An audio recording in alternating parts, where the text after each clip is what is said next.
What do you think Thomas Jefferson would think about religious liberty in America today?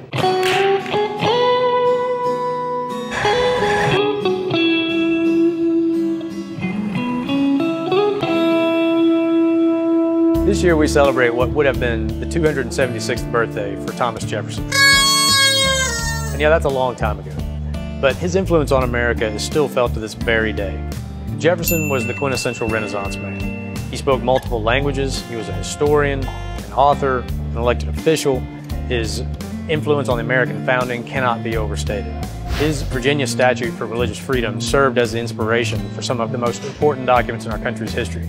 But in certain circles today, he's known more for a phrase called separation of church and state. And a lot of Americans are wondering, what's the deal with this so-called wall of separation? Let's start with something Jefferson wrote in the Virginia Statute of Religious Freedom, 1779.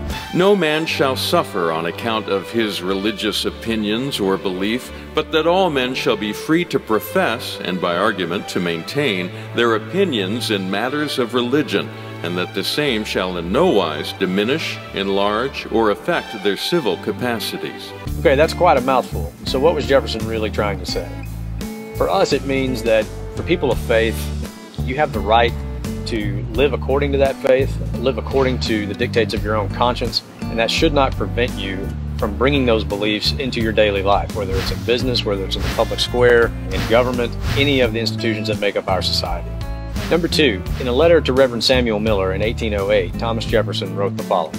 I consider the government of the U.S. as interdicted by the Constitution from intermeddling with religious institutions, their doctrines, discipline, or exercises. You're probably thinking, what does interdicted mean? One thing it's important to note is that this letter was written after the infamous letter that contained the words, the wall of separation of church and state. And in plain English, what Jefferson is saying is that government has no business telling the church what to do. There will be no official church of the United States. Government should have no influence over the teachings of any church or house of worship in this country, period. That's it. Number three, also from 1808, in a letter from Jefferson to the Virginia Baptist Association of Chesterfield. We have solved by fair experiment the great and interesting question, whether freedom of religion is compatible with order in government and obedience to the laws, and we have experienced the quiet as well as the comfort which results from leaving everyone to profess freely and openly profess those principles of religion which are the inductions of his own reason.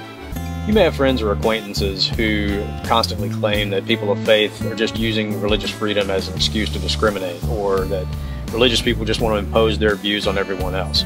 Well, this Jefferson quote is for them. What Jefferson is actually saying is that the American experiment that he was so integral to has proven that religious freedom is actually essential for good government and for building a civil society. Last two, number 4 and 5, starting with a letter from Jefferson to Richard Douglas in 1809, where he wrote, No provision in our Constitution ought to be dearer to man than that which protects the rights of conscience against the enterprises of the civil authority. And another similar letter he wrote to Richard Rush just a few years later. I have considered it as a matter between every man and his Maker, in which no other, and far less the public, had a right to intermeddle. Okay, so in both these letters, Jefferson is really going after one big idea, and that is religious freedom is really about protecting the rights of conscience.